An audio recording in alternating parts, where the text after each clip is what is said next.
tell you how he scams my rich friend and adopt me and how it went completely wrong. So from what I thought, she would scam people every single day for the pets that she had. And I only thought that because I saw her do it a couple times. And when I tell you this girl was rich, I mean she was rich. So one day I was at her house and we were just playing Adopt Me, and when she went to go up to the bathroom, I took her iPad and I traded myself and I traded all her pets to my account. And by the way, I had traded all the pets to an alt account so that she wouldn't see them in my inventory. So soon enough, she came back from the bathroom and she had a meltdown. And she knew that it wasn't me because she knows that I wouldn't do something like that, and she saw my inventory. So then she goes running to her dad sobbing, telling him about it. And remind you, they are a really wealthy family. And then I was confused because he started screaming at her over these virtual pets. And then he said One time when I was in 8th grade, I got a hickey on my neck because I had daddy issues, and my teacher noticed and sent me to the principal's office. And the principal was like, "I'm calling your mom." And I was like, "I burned my neck with a curling iron on accident." And she was like, "No, you didn't." So on the bus ride home, luckily my best friend and I shared the same bus stop, and I asked her if I could go to her house really quick to burn my neck with her curling iron, and she said yes. So when I walked into the house, my mom was literally ready to look, it's just a curling iron burn. And she was like, "Wait, yeah, that's clearly just a curling iron burn." And she got so mad and she called the principal and she demanded that she apologize to me. And the principal had to apologize to me. And to this day, my mom still doesn't know. So y'all remember how PE teachers used to make you run the mile in elementary school? Well, boy, do I. Story for you. So I was out on the field running my second lap and my stomach started hurting because my mom decided to buy McDonald's for breakfast. So I asked the teacher if I could go to the bathroom and that said no, so I just kept running and prayed to Michael Jackson that it would go away. So I'm on my third lap and I have to fart. And on God I pulled an Essa Barrett. So came out that I could literally make a 4-course meal with it. And a chocolate fountain for dessert. I cry. Obviously I wasn't gonna tell my teacher that so I just said I felt like I was gonna throw up. So I go to the clinic literally holding my hands on. Nobody would see. When I get to the clinic, the nurse tells me to sit down, but in my head I'm like, "Sit down, your chair is gonna look like the chocolate river from Charlie and the Chocolate Factory." So I just lean on the wall until my mom comes to pick me up. When I stand up off the wall to go to the bathroom on the wall, and the nurse looks at it and she's like, "Is that you?" And I was like, "Ew, hell no." And I run to the bathroom and my mom picked me up. I started crying because she asked what smelled like dog. Thought she stepped in something and I had to tell her it was my. Well, I found my mom's credit card and being a 6-year-old, I saw my mom putting the credit card on her phone and I knew how she did it.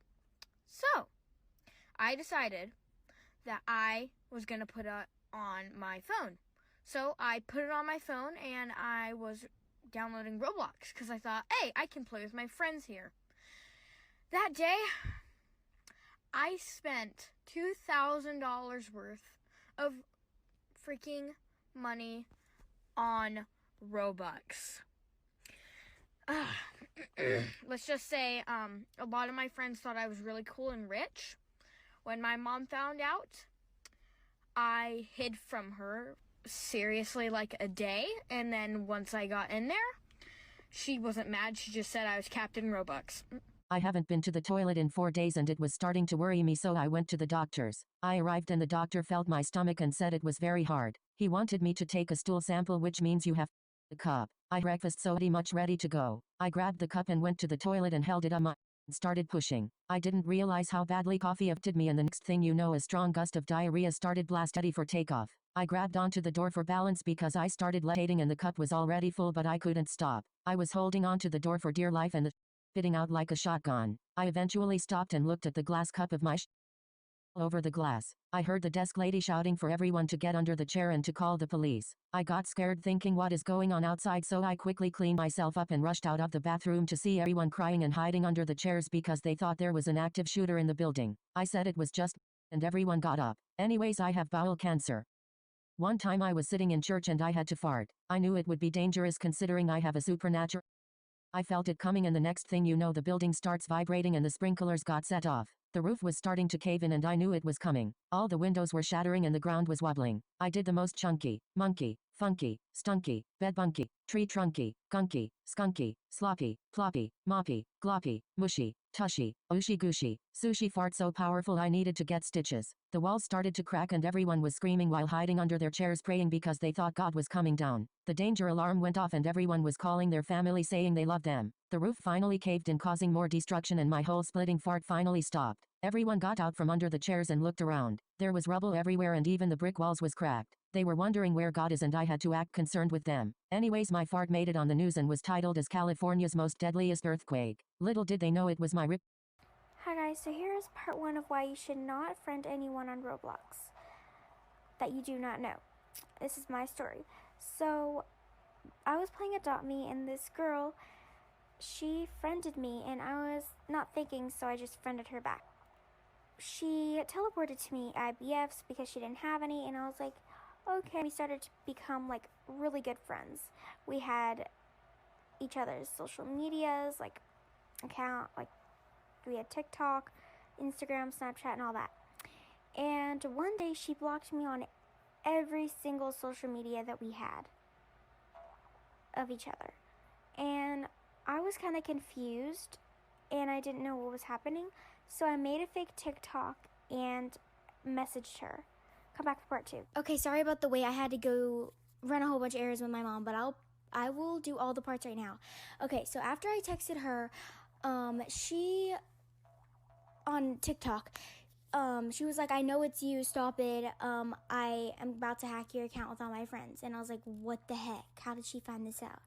And then she hacked me and I don't even know how because there was a 2-step verification. And then I finally got it back because after like a week, because I DM'd Roblox and they finally gave it to me. And then I changed everything. I changed like literally my password, my avatar, and I tried to save up for Robux to change my user, and I did that. And then, but for some reason she still found out about my new account. So I blocked her on everything. Come back. Hey guys, so this is the last part. So after I blocked her, it's been like a month, and I did see her in my friend request like 2 times, but I just kept declining, and then the second time I just blocked her. And that's the last I've heard from her, seen of her. But yeah, do you want me to change this into a Roblox account? Because I did not expect that to blow up. I just wanted to make this for just to say. There's a story time that happened in 2nd grade. So my teacher never allowed fidget spinners, and my friend always brought one to school because that was the only thing that helped us focus. But every time she saw it, she would take it, and she would never return it even though she said she was. So me and my friend, I'm going to call her Jalen, and my other friend, I'm going to name her Caitlin. So me, Jalen, and Caitlin all had this plan to sneak into school and take our fidget spinners. So at recess, we had this plan spot behind the tree, and we would all talk about it. This girl even didn't eat her lunch because her teacher took away her fidget spinner. Anyway, we all had this plan to sneak in school and break the windows, go in class and steal all our fidget spinners and give them back to the owners. But every time we talk about it, we'd get caught by this one kid named Nathan, and he would all go tell the teacher. But the teacher didn't care, obviously, because she knew we weren't going to do it. Like for part 2. Okay, part 2 of the fidget spinners. Okay, so as you know, Nathan was going to tell on us, and the teacher obviously didn't believe us because we were little kids and he knew we wouldn't do that. So we all had a plan that the next day we would all meet up at the playground in the school at 6 p.m. So that day, no one showed up. I didn't even show up. And the next day at school, we all got mad at each other for not showing up when we all said we showed up, but you guys didn't. And I didn't show up. My friend didn't show up. None of us showed up.